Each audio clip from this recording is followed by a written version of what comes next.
welcome to the Movie Bears podcast. I'm Brad Harris, and each week I'm joined by some of my favorite husky homos and huggable friends and other people and all sorts of personalities who love to talk about movies. That's what we do on this show, all with a lovable bear twist, of course.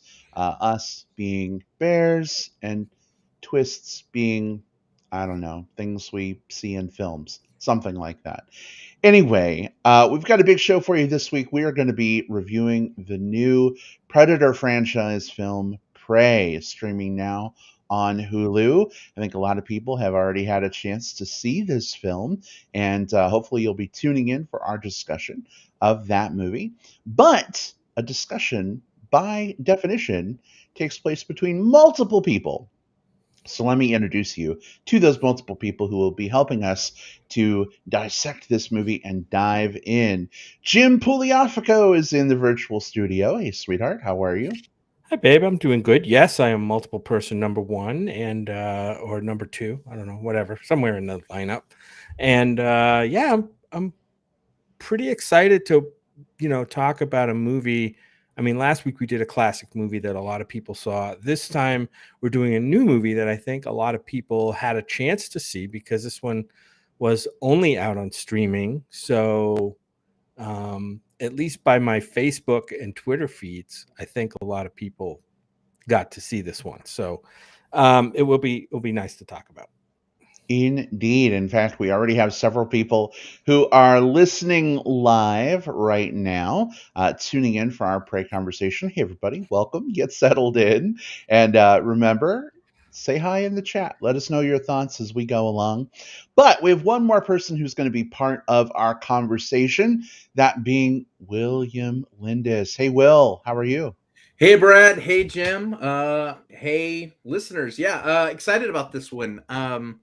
It's fun when a film picks up steam outside of some of the more traditional like marketing methods. Not to say that this one doesn't have studio backing and isn't being backed by a giant streaming platform, but at the same time, I think a lot of the momentum on this one is coming more from word of mouth than anything else. So that's really really exciting. I'm excited to get into all of that and talk about maybe where this film landed for us. This is going to be a fun one. Brad, you call this a Prey discussion or something like that we're going to have? Isn't that called a prayer meeting? I mean, just isn't like a Prey discussion called a prayer meeting? Wait, so we are talking about Eat, Pray, Love, right? Yeah, that's exactly it. Yeah, sure. Why not? Yeah. All right. Well, we do have a lot to discuss with this film. For those who are unfamiliar with our format, let me give you the lowdown. Here's how it's going to go. We're going to talk about Prey, the new Dan Trachtenberg film, streaming on Hulu right now. Spoiler free for about 10 or 15 minutes. If you haven't seen the film yet, you want sort of an spoiling recommendation or not as to whether you should see this, we're happy to provide our thoughts. Of course, at the end of the day, you should always decide yourself what you think about a movie. But if you value our insights, we're happy to talk about those. Then we're going to give you fair warning before we open things up to spoilers. So if you haven't seen the movie yet, don't worry. You don't have to instantly turn us off or hit pause or whatever you choose to do. We will awkwardly ramble for a little while to give you time to make your escape or skip forward.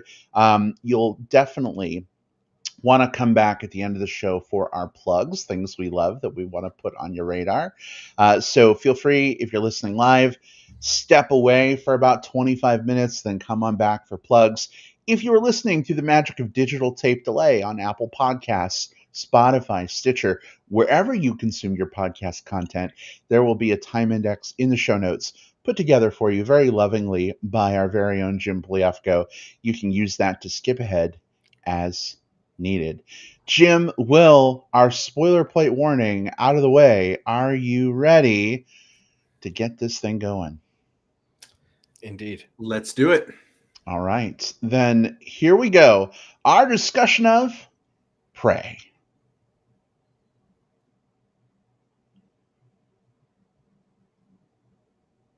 All right. So, Will, if you don't mind getting us rolling on this one, give us a brief setup. I think a lot of people have probably seen this already. And your initial thoughts. Was this a good movie for you? Is this something to sleep on, pass on? What did you think? Absolutely. So, Prey is the latest film in the Predator franchise, going all the way back to the original film starring Arnold Schwarzenegger back in his what I would consider his heyday as a movie star, right? You know, like at his zenith, his peak. This newest film is sort of a prequel, although it's not one that's tied directly into the narrative in a way that you have to watch one before the other. So this one's set on the Great Plains in the year 1719 and stars Amber Midthunder, who we've seen previously, most notably in the series Legion. She was phenomenal there. She's phenomenal here as the character Naru, who is this fierce and highly skilled Comanche warrior who sets out to protect her people when an unknown danger threatens them. However, she finds out that the prey that she's stalking actually turns out to be the highly evolved alien predator with a technologically enhanced arsenal. This is one of those movies that is absolutely the product of all of the right elements coming together at the right time. I think that, first of all, there's a lot of franchise fatigue that's happening. Not enough to keep people from going out and spending money exclusively on franchise films, but there is still this overlaying just exhaustion with like, well, when the next one comes out, it's just going to be a retread of the next one, and it's going to be a retread of the one before that, and they're all just going to turn into this homogenous stew. And this is not that movie. This movie borrows the action beats and the original feeling of surviving against the odds, using wits versus technology that we captured in the original film, but while doing something that feels very unique and very specific to this story. Like I mentioned, Amber Midthunder is a revelation. I love her in this. One of the strong performances of the year, probably topped in this film only by Coco the dog, who shows up as her sidekick for several very fun scenes. The director here is Dan Trachtenberg, who this is only his second feature. His previous one being 10 Cloverfield Lane, which was also what I would consider to be an absolute home run of a film. And both films sort of shot in secret as these like continuations of franchises. So I see you, Dan Trachtenberg.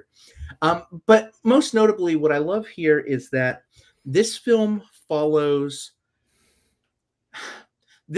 is able to follow a set of characters through a story that is patient and rewards patience without being plotting.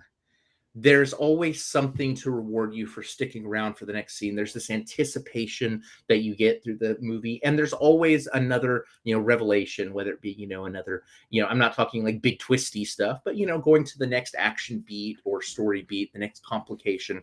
It always feels as though I'm pulling my way through without it being just a bunch of whiz bang for the sake of whiz bang. This is a smart movie. This is a mature movie. And this is also a franchise movie about a young girl getting into a fucking bloody fight with a Predator movie. I love that it can be both of those things. This movie is touted as an action, horror, sci-fi film. It captures all three of those remarkably well. I can't say enough great things about this film. And I guess the rest of you can't either. This movie is now Hulu's top grossing, for whatever that's worth, on a streaming platform, opening weekend film to date. It's had more eyes on it than any other film that's released on Hulu. So word of mouth is spreading, and rightfully so. This movie is the goods, and I really want to champion it, and hope people keep championing it as well. All right. Well, thanks so much. Appreciate your thoughts.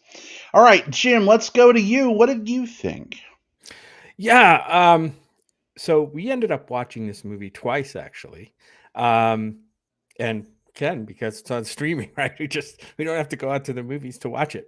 I think in the end, my assessment is, I think this is a good movie for streaming. I think I'm not sure, it probably would have played fine with a theatrical release.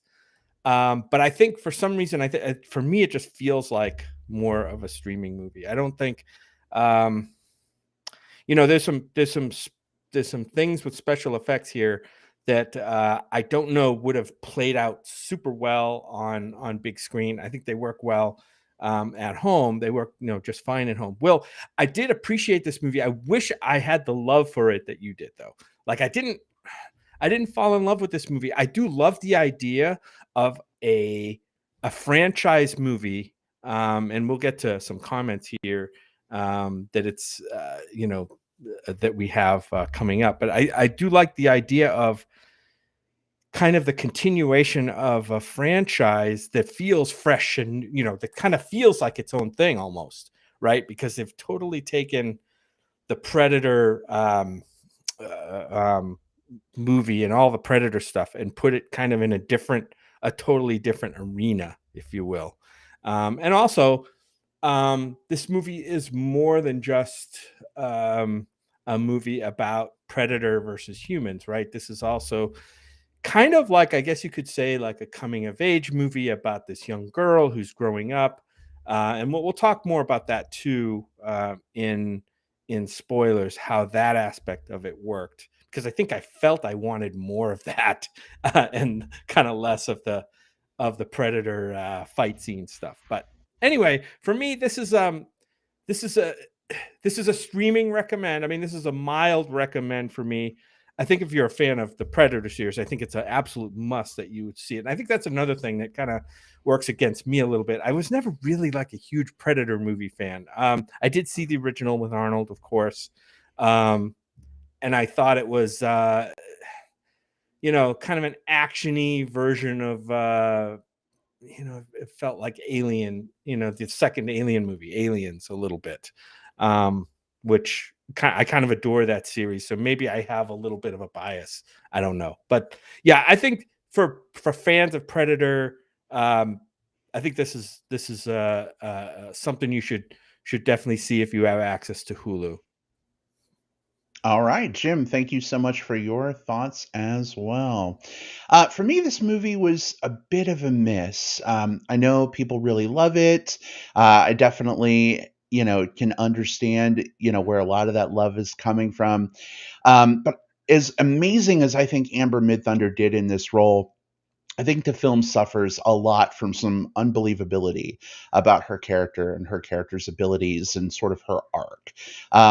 Just a lot of things happen that leave me scratching my head. How did she go from point A to point B? How did she get so good at doing certain things all of a sudden in a great big hurry?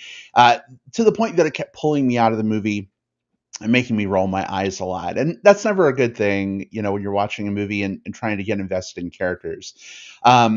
I think that, this movie certainly does a lot to tell a coherent story. I liked a lot of the visuals. It was great to see Canada on screen, even though it was supposed to be the Great Plains. Beautifully shot, some really, really cool drone photography with this movie. It's not a spoiler, I think, to talk about this, but there's certain scenes where members of the tribe are walking through the forest. And in a lot of other films, you'd see maybe a ground level, shot of them walking, but they do some really cool things with drones, like showing them walking from above or at a certain angle or, through certain trees. That's one of the things with Predator movies, especially.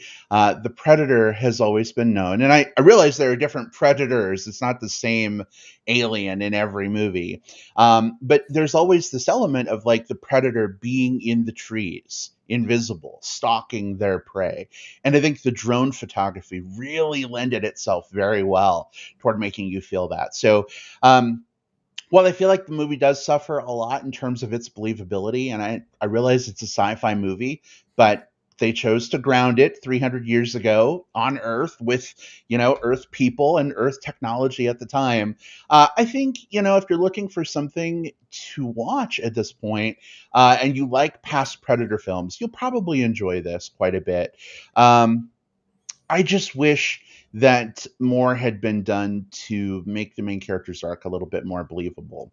I realize that's just my viewpoint. Not everybody may share that. Movies are made for different people. But I think it did a disservice to the main character of the film and what, ultimately the product turned out to be. But it's fine. I'd say go, stream it if you're looking for something to do. You might enjoy. So soft recommend. Soft.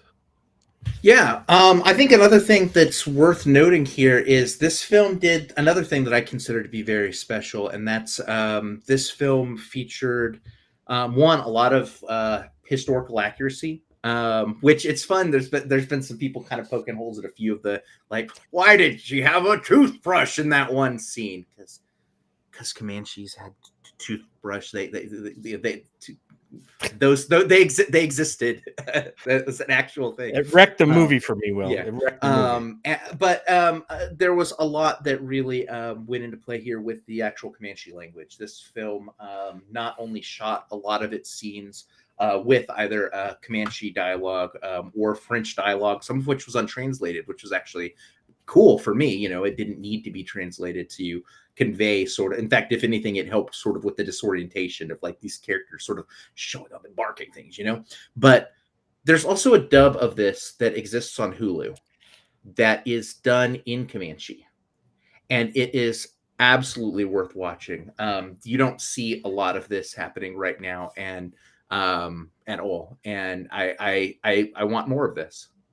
I had a question about the dub, and this is not spoiler territory. This is about the actual movie. So we saw that there was a Comanche dub, and I'm like, I don't generally like dubbed movies in any. Is this so? It's the same movie, right? That you get without it's just dubbed over the English with Comanche. Is that right? But with all of the actors supplying their own dub.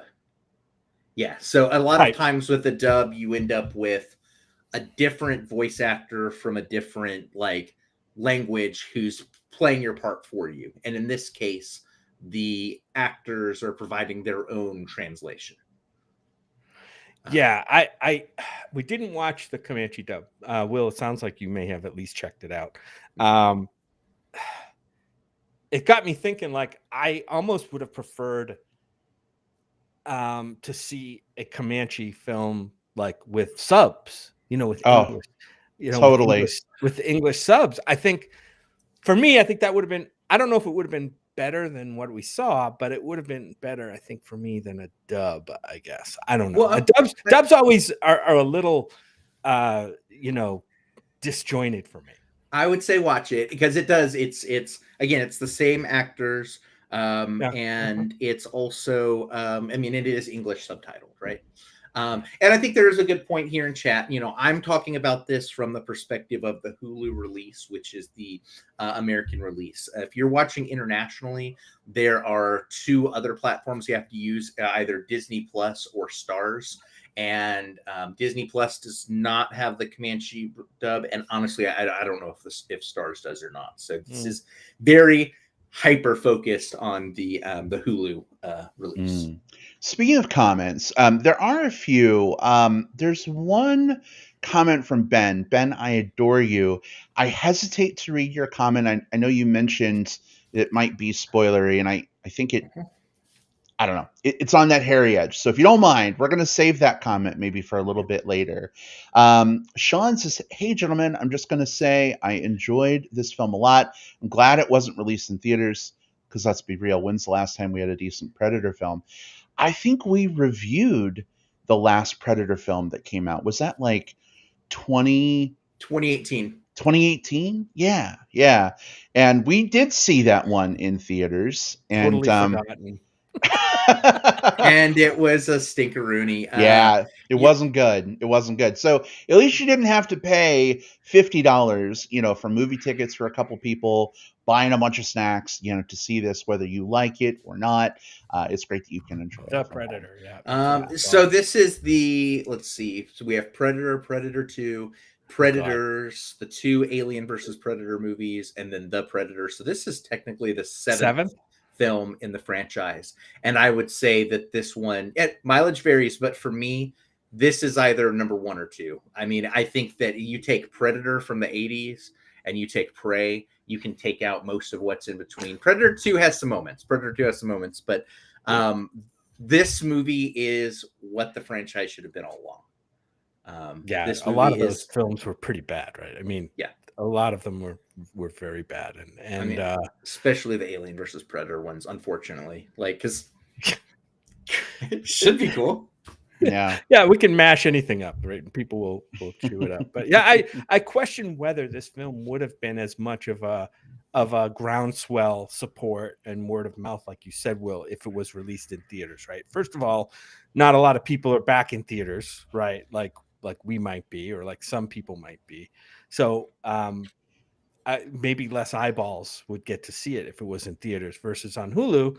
You know, everybody with a Fire Stick or blah blah, whatever, Apple TV, smart TV has a chance to watch this, and I think that helped the word of mouth a lot. Well, let's be honest. I think that there is a problem in the industry right now that this film and a lot of other films in its same tier suffer from a little bit, and that's that it's really hard for films that are not very large budget, very large profile films, or kind of broad audience children's movies to make a lot of play in theaters right now. There are still theaters that, and I'm fortunate where I live. I think you guys are fortunate where you live as well with this, but there are parts, especially middle America, where, you might have 4 screens and at any given time, 3 of them are Thor or whatever, right? Yeah. Nothing against Minions Thor specifically or Minions or whatever it happens to be, but a lot of these sort of like, mid-budget films are not able to get the oxygen that they really need to breathe. So it sucks. I want people to be able to go to theaters and see these types of things, but if that can't happen, and if Hulu is able to kind of put their money where their mouth is and put out something like this and get people to watch it, then I'll take that over it getting buried any day of the week. All right. Well, fellas, how do we feel about opening things up to spoilers so we can get to the meat and potatoes of our discussion? Yeah, absolutely. Let's do it. Let's slice this thing open. All right. If you have not yet seen Prey and you don't want to be spoiled, this is the part where I awkwardly ramble to give you time to step away or do what you need to do. Now is your opportunity to go make a sandwich or something. If you're listening live, maybe I don't know, watch something for 15 minutes and then come on back for plugs. If you are listening, again, through Apple Podcasts, Spotify, etc., you can skip ahead to plugs using the time index in the show notes. But all of that said, spoilers are officially fair game. And I want to make sure we give Ben his due. I mentioned that he had a comment that I was a little hesitant to read before spoilers, but now, fuck it, it's fair game. Ben says, I have to disagree that this movie is a reboot. It's a direct continuation of the franchise based on a setup from Predator 2. And I think what Ben is mentioning in regards to that setup is the old style revolver that one of the Predators actually has as a trophy in Predator 2. It's the same revolver that Nehru gets from the Frenchman and uses to shoot the Predator, we're in spoilers, in the back of the head toward the end of the film. So, yeah, definitely not a reboot. They're definitely setting up that connection. So, Ben, that's a really great point. Yeah. I totally I didn't know that. I didn't know that. I know there were some ties to the rest of the franchise. There were a couple of lines, right, that were used. Like if it bleeds, we can kill it, or something like that. Mm-hmm. That's a line that's used here as kind of a wink, nod to the original. But I didn't know the gun was. I just didn't know. I didn't remember much about Predator 2 at all. Well, the nice thing about this is that, and this is what I love so much about this, is that the way the Predator films are set up, each one is a separate visitation to Earth or wherever, depending on the film you're watching, with, generally a different specific Predator, right? So all of these films can exist roughly in the same timeline without having to have like deep lore connections to one another. They can exist in isolation, This was nice because this is a nice little link between the two, but at the same time, you don't have to watch Predator 2 to get any part of this movie, and you don't have to watch this movie to get any part of Predator 2. It's a nice Easter egg, but its presence doesn't you don't lose anything for having not seen that scene in Predator 2, for example. I think it also sets up a potential sequel to Prey, because obviously that revolver needs to get into the hands of other predators at some point. Plus, the animated sequence in the credits shows three Yes. other ships coming down, and so I don't know when or if we'll get that second movie, but I think we're led to believe that the predators come back in force, and who knows what happens to Nero and the tribe, but obviously they do get that revolver as a trophy. Yeah, and I'm sort of on the fence too, because this movie, for me, is exactly what it needs to be for exactly what it was. I kind of don't need to know how it gets from point A to point B, because I feel like for me personally, that's sort of like it's so secondary to the point of like what I got from this movie, right? Like it starts to get a little bit into like solo territory where it's like you have to like draw links to every single thing. At the same time, if Dan Trachtenberg and team can keep making this quality of film, I don't care. Make fucking 40 more of them. I don't care. Like if they're always going to be this good, I'll be on board for whatever comes next. So that's where I'm torn. Do I want it to live in isolation? Do I just want this like little gem that I can say this was good and now I can move on to the next thing, or do I want them to keep making more of it? I don't know. I don't know. I think what the franchise needs to do is keep moving backwards in time. Like, I don't get the impression necessarily that this Visitation was the first ever. No. It could have been many before. They should keep moving back in time. We went back to the 1700s with this one. We'll go back even further and keep going back in history until we get to, Predator versus T-Rex or something. You know what I mean? Well, it will be awesome. But seriously, I did like the kind of like going back and seeing, through this family of Comanche people living out on the northern plains, and experiencing something that's totally, this thing is seems totally unknown to them, right? And I want to say totally alien, but I guess that's the word. But it's almost like you're putting together two things that are like totally at odds with each other, right? You have this group of people that are trying to live in harmony with nature, and survive, right, in a very tough environment, and then you have this alien predator that comes down to kill them. What must they be thinking of this creature, for lack of I'm trying to view it through their eyes, right? This creature that comes to Earth and is now capable of hunting them with skills and technology that they've never seen before. I just wish we had gotten more of that. And this movie always kind of had to go back to like, let's just clash them together and fight, right? I would have liked to have seen more of like what the communication was back kind of to the rest of the tribe about this thing that they encountered, and maybe some lore about something, in our past there's been talk. They did mention once, I think it was a story that was told about something.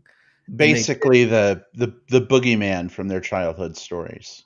Boogeyman from childhood stories. I wish they had fleshed that out a little bit more. And at the beginning of the movie, she said she saw the Thunderbird, which was, I wish they had kind of explained that a little bit more and had more about that. But I know, hey, this is an action thriller movie, action first, I think. But still, I think there's potential there to maybe explore in another movie. Yeah. Prey 2. This Prey was again. This was a good one for me. It did a lot of show not tell, right? And that's the thing that I like in these types of movies. You know, we didn't get to hear like all of the Thunderbird stuff, but we got to hear it from the context clues between her and her brother, right? The two of them are sitting there saying like, you know, hey, I saw the Thunderbird, so I can go on my hunt, right? So we know that it's sort of like this omen, the sign that she's supposed to see before she can sort of take this next step. And most importantly, it's the cause of a bit of a clash between her and her brother, who he recognizes that she's an incredibly skilled warrior, but she's also both a female within the tribe and also sister, and so doesn't want her to take those next steps. So he doesn't want her to have seen the Thunderbird. So I think that that's an interesting point of conflict that we get to see again, sort of like go through the course of this movie. This is a character who is trying to find her own way. She's incredibly capable. We see that from the get-go. She's a badass of her own right. And she gets a chance to sort of through what's, you know, like through immense trial, to prove herself and come out stronger the other side of it. And I loved seeing that. I do take a little bit of issue at denoting her as a badass right from the get-go. The movie goes out of its way to show us that she is wanting to be this great hunter, but kind of failing at every turn. She can't hit the rabbit with her axe. She's not able to bring herself to shoot the mountain lion or do anything to try and kill it. You know, the debacle with the bear and her running away. This is kind of what I was talking about earlier. It's interesting that this movie chooses to, I don't know, maybe hyper speed her arc. If you think about like Luke Skywalker, for instance, in the Star Wars movies, it really takes him 3 movies to get good enough to really hold his own against Vader and be able to potentially beat him.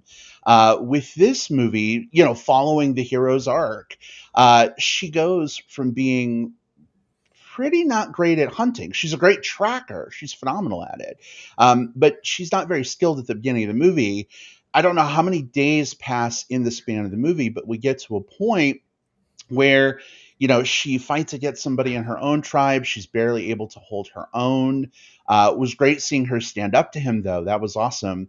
But somehow she goes from that to being able to take on 6 of the trappers all attacking her at once in a group with her magic Thor Stormbreaker axe on a rope, without getting a scratch on her. All of this, of course, while she's also had her leg, you know, chomped on by a trap, and she's able to run and jump and do all these great things without being hindered by it. So I wish the film had shown us a little more of her practice.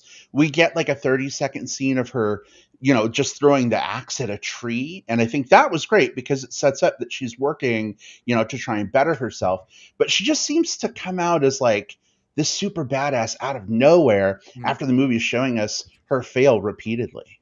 I take umbrage, and that's fair. I saw it. I saw it different, right? I saw this very first scene we see of her is she has this perfect track on this hunting, and her problem wasn't that she was a bad shot or that she was a failed hunter. It was that she was hesitating, and her brother snapped the shot first.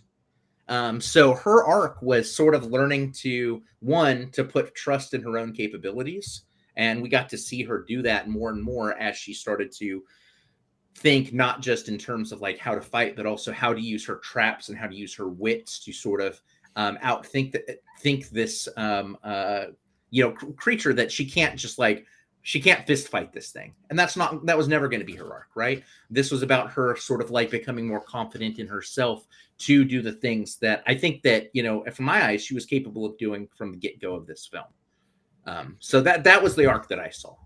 Yeah, Brad, I think I know what you're getting at. I think you're thinking that her arc was more like a step function. Like it started off at one level, which wasn't, I mean, other than the tracking and her, like she had a lot of raw ambition, right? She wanted to prove herself, right? That was very strong from the outset. But in terms of her like skill level, we see her at one point, and then it seems like later in the movie, it's like a step function, right? Like Indeed. she's now at a much higher level.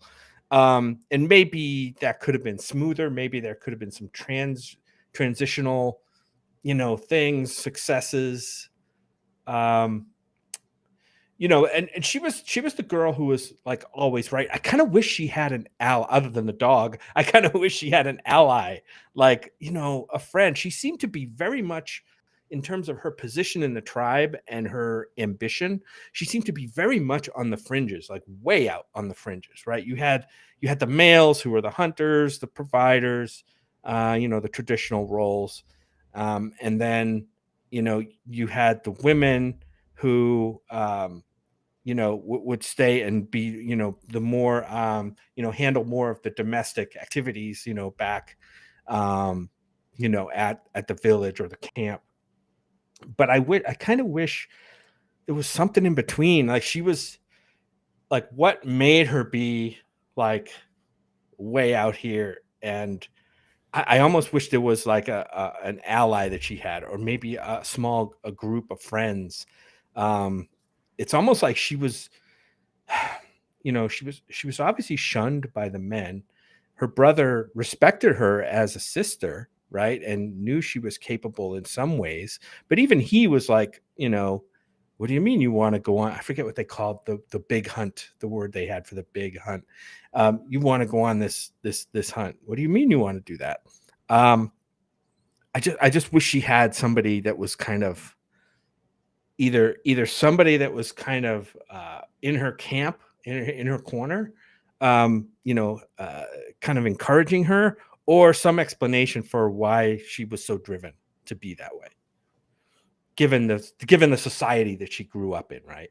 She was definitely a one of a kind within her. The movie made her feel like one of a kind, like a Lone Ranger within her, especially as a female within her culture. Well, and I think that makes sense. She's very isolated by the ambition that she has. She wants to be a hunter. She doesn't want to be a medicine woman. She doesn't want to, have to do the laundry. Like, her chosen role in life is to be a hunter. And I think that's fantastic. I mean, we've seen in many Disney movies, the female character who wants to be more than the role that is handed to her. And Merida. That's exactly, I keep thinking of Brave. And I think that's phenomenal, and that's a great story to tell. But Jim, I think the way you put it being a step function, right? It just seemed like she went from one ability level to like this almost superhuman ability level at the end, without a lot of gradation in between. She had that aria. She had that aria jump from the sky move. She did. With the axe from the tree. She did. She did. Yeah. That was a big highlight. But I mean, at the end of the day, whether it demonstrated it perfectly or not, I think we got a great story about empowerment and, letting people be who they are, meeting them where they are instead of where you want them to be or where you think they should be. Go ahead, Will. Yeah, I was going to say, and especially with, and we've touched on this with the language aspect, but there is a minor, sort of like a minor resurgence of Indigenous representation in media right now. And it's something that I'm absolutely all here for, right? Between this movie here, between things like Reservation Dogs, between Blood Quantum, Mohawk, just a few films that have come out fairly recently. And even some of the, I think we saw, what was it, Wild Indian at one of the festivals a couple of years ago. We're seeing a lot more of these films sort of making their way into either the mainstream or at least accessibility in a way that was not really the norm before. I mean, we're still talking about, a group of tribes that, in 15, 20 years ago would have only been cast using either like, white or maybe Latinx actors, without actually pulling on actual like indigenous actors and producers, which like this film had both of, to help tell the stories. I love that.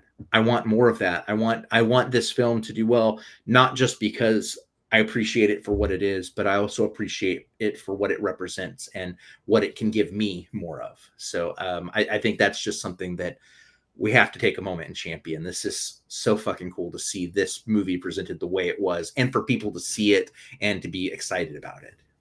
Absolutely. One thing I wish that this movie had done a better job, though, was explaining where the English was coming from.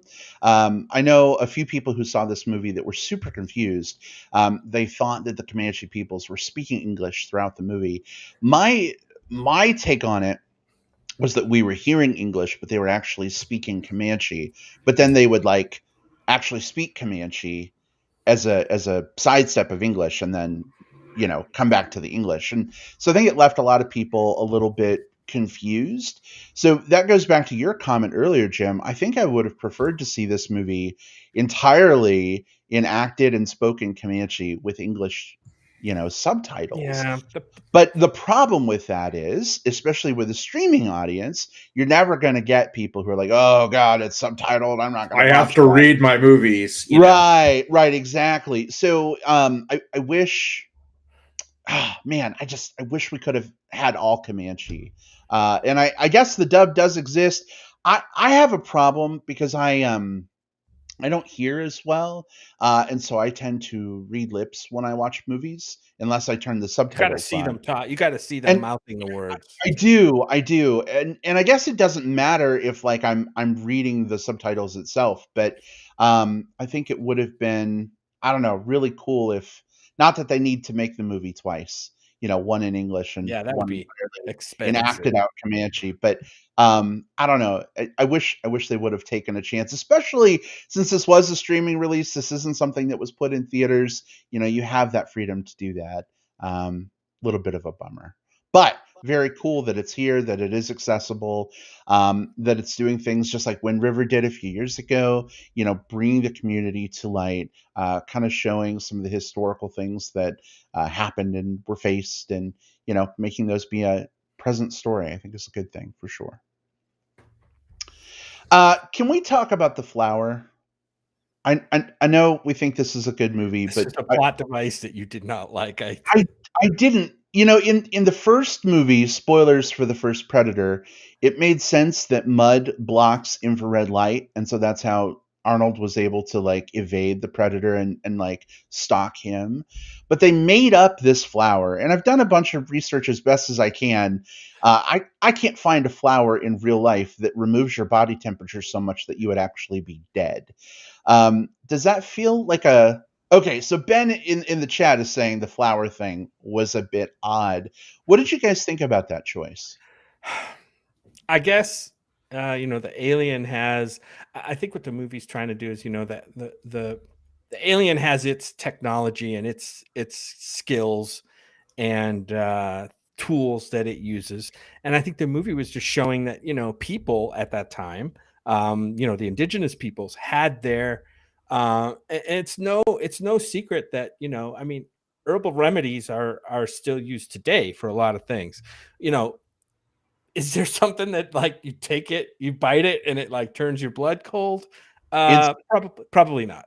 But I mean, it is a stretch, and I think for some people it probably was a maybe a stretch too far. But um, I think it was just a substitute. They probably didn't want to duplicate what the first movie did, with the mud and everything. They just they said, well, I think we can kind of meld the two ideas of like we want to make the prey invisible to the predator in some way, but we don't want to go back to the old mud thing because that might have been weirder. I don't know. Yeah, it's one of those things that kind of falls into the like, it didn't bother me territory. It didn't, could they have, if they could have removed one thing in the movie and they chose this, sure, like I'd be okay with that. There's other ways to do that. But, at the same time, this isn't a purely realistic movie. They fight a space traveling like alien with laser rockets, right? So I didn't have a big problem with it. It wasn't a huge part of the story, and it just sort of kind of served to sort of bridge certain narrative parts. But I could go either way, I guess. Well, that was probably the only quote unquote magical touch, right? That they used, I think, in terms of what um our what Naru used in the movie, in terms of her or any of the hunting party used. I think that was kind of the only magical thing that they had. Unless you count the physics with her axe with a rope on it. That bordered on magic. But kind of. Yeah. She's very good with that. Yeah. All right, guys. Any final thoughts on Prey before we move on to some plugs? What did you guys? I want to talk a little bit. What did you guys think of the introduction of the white settlers into this movie? About what, 2/3 of the way through, I guess. We got that. Do you think it enhanced the movie? Do you think there was a plot purpose in that, or some other dramatic purpose in that? So you're saying that so in this story about this this tribe of people whose land is being encroached on by a Alien. technologically maybe advanced, in certain ways, race of aliens, and they have to use their resourcefulness to overcome those challenges. I think that's very, very fitting for this movie. And if anything, and the Predator. yeah. Well, that's the thing. Like, that's the tie, right? I think there's definitely an analog to be drawn there, and I think that is, if we're going back to sort of like the step up of like what Naru does and learns through the course of this film, is I think that part of what she ends up doing is getting some more experience against those the French guys to get herself in the position that she's in to be able to be sort of the sole survivor / final combatant there at the end of the film. I thought it was a positive. I think it also allows them to up the body count without wiping out the native indigenous population, right? Like, if this movie was nothing but the Predator ripping spines out of, the indigenous folks, I don't think that would go over well. So the Frenchies. That's a good point. I didn't think of it that way. Yep. It's part of the reason, we almost talked about they/them on this show, and we ended up just doing Prey, but that's a film that's all about slashers versus an LGBTQ conversion camp, and that's going to be a thread that movie is going to have to line that they're going to have to walk very closely too, because at what point are you just like a film killing a bunch of queer folk or killing a bunch of indigenous folk or whatever it happens to be. Indeed. Any other final thoughts, guys, before plugs? No, not from me. Right. Yeah, I mean, I said mine. This is a breath of fresh air, and I just can't imagine very many franchise films giving me just the amount of like faith I have in like the studio system that this one did. So I don't know, man. Like, this to me is sort of like what the new benchmark for what these types of franchise like revivals should look like. Yeah. Like a franchise movie that doesn't feel like cookie cutter. It feels like something new, right? Yes. Yeah. Awesome. I'd agree with that. Definitely. Indeed. All right, let's move on to plugs. This is the part of the show where we put things that we love, enjoy, we are looking forward to on your radar in the hopes that it has the same effect on you. Jim, start us out this week. What have you got as your plug? Well, I struggled to come up with a plug, but I'm going to plug something that I think I plugged probably earlier this year, maybe, but now it's come around for a second season, and it does kind of tie in to at least the idea of indigenous peoples trying to survive in this world, maybe not amongst aliens, but Reservation Dogs. Second season is now airing, also I think on Hulu, if I'm not mistaken. So yeah, I mean, I love this series. This is a Taika Waititi co-created this show with somebody named Sterling Harjo, who I don't really know. There's a lot of fresh faces in this movie, talented people that and it's the kind of Taika Waititi that I really like. It's more along the lines of it's not even as strong as Our Flag Means. It's not as goofy as Our Flag Means Death. It's just more of a slice of life film about growing up in these are a bunch of young people who living on a reservation here, I think in the US or in Canada, I'm not sure, but they're trying to survive. They're just like teenagers, trying to figure out their own lives. They're growing up. They're trying to figure out where they fit into society. And it's really funny, and there's a lot of heart in this show. I love it. It's called Reservation Dogs. It's only in season 2. The episodes are short. They're like a half hour.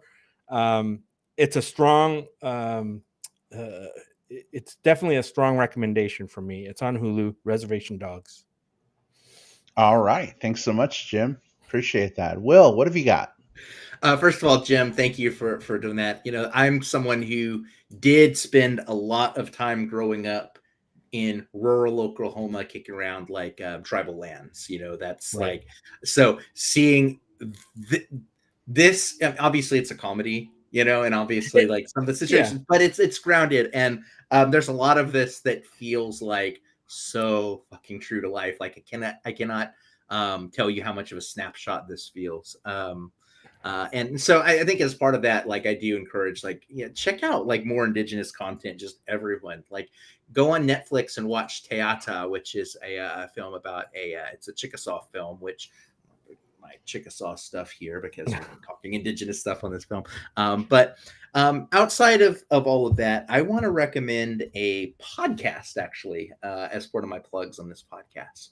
There is a 9-10 episode series of a new podcast called Download, but it's DOWNLOWD. So instead of LOAD, LOWD. And it's basically a podcast where they do sort of like the serial approach, where they go over the course of a season. They tell one story, and their focus is on sort of like the early era of like the internet, like sort of like that 90s ish kind of like when everything was booming. The first season is about Harry Knowles and Ain't It Cool News, and features basically like all of the different people like C. Robert Cargill and Drew McWeeny who came from that Ain't It Cool hotbed in the 90s. All of the stuff that how it changed the landscape of film, how also a lot of scandals and other things rocked everything. It's a very, very compelling listen to. And I think anyone that watches or listens to, watches movies or listens to film reviews, which, hey, what you're doing right here, Ain't It Cool News and Harry Knowles and all of that stuff, for good or for bad, shaped the landscape that we're in right now. And I think that this is a really compelling listen for anyone who kind of wants to understand how we got from, kind of the old school, like, Ebert and Siskel and Pauline Kael days to today, and sort of the steps in between. It's 100% must listen to. It's really good. Well, you're telling me this is a really good podcast about kind of like the early days of like these popular film reviews and stuff like that, right? And it's not a podcast about gay dudes on the down low. It is not a podcast about gay dudes on the down low. The series is supposed to be like, like every season is going to be something else about the internet. But they've only have one season out right now. I think the season just wrapped, and it's all about this one thing, which is very much like movie culture via the internet, which is very much in our wheelhouse. It's super good listen. Awesome. All right. Thanks, Will. Appreciate that. For me this week, as much as I hated the finale of Game of Thrones, one of the things I loved about that show was the Targaryen bent. Dragons, political intrigue, all that stuff. Loved that family, loved those stories, wanted more. And when Game of Thrones went off the air, there were like 5 spin-off series that popped up. They were presented. A couple of them were given the green light. One had a pilot made. It stunk. The project was canceled.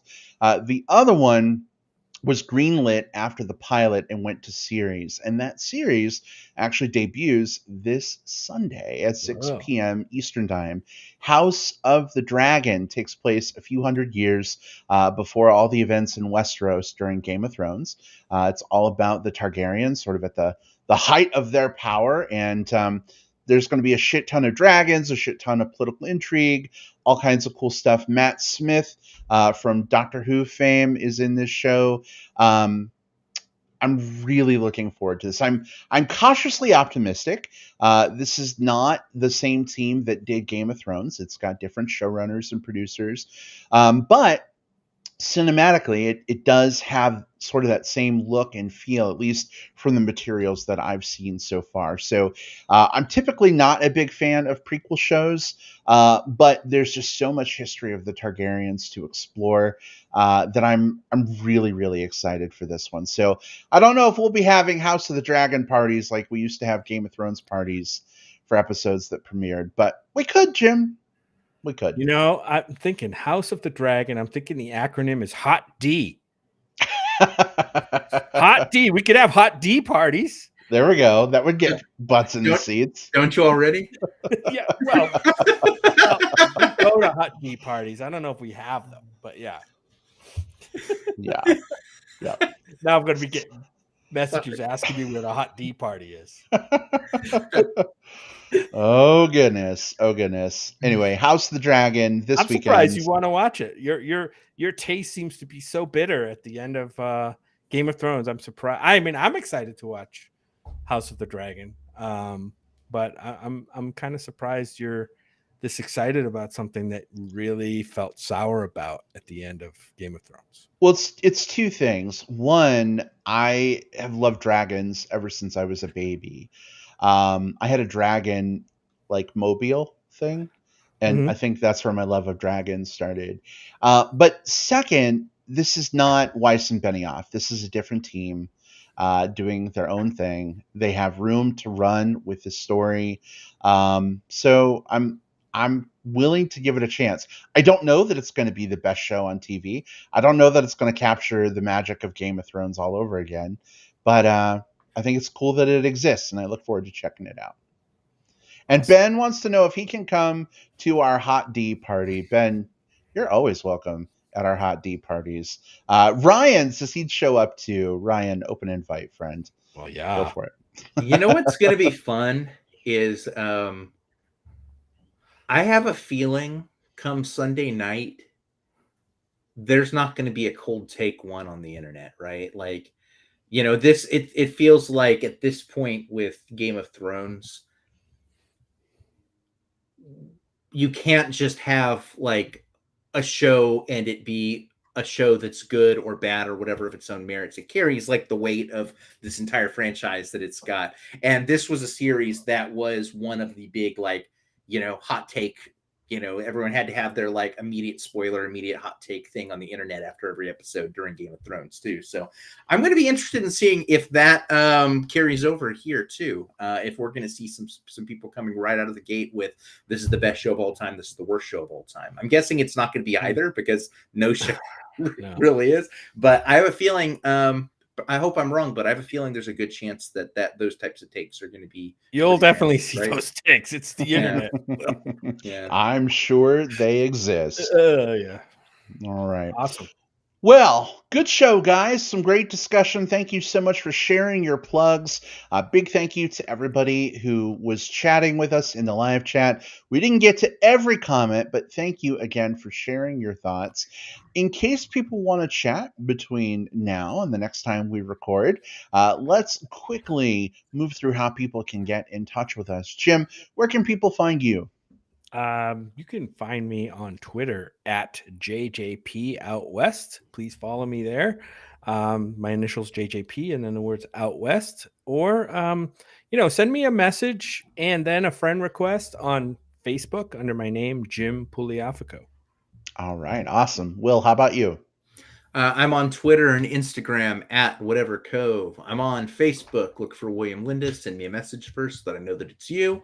I'm on Letterboxd, ranking and reviewing films, and just look for William Lindis there. And I'm on TikTok at The Movie Bear. Find me on one of the social media channels. All right, excellent. And you can find me on Facebook. Just look for Brad Harris. I'm the one that likely has Bear, Chub, Chaser friends in common with you. As Jim said, please just shoot me a message first if you're going to friend request, just so I know you are not a bot that is using pictures of hairy-chested men to try and get past my filters. You can also find me on Twitter and Letterboxd at iBradPro. Thanks so much for tuning in, everybody. Love and adore all of you. We will see you all next time. Take care. Bye. Bye. Bye-bye.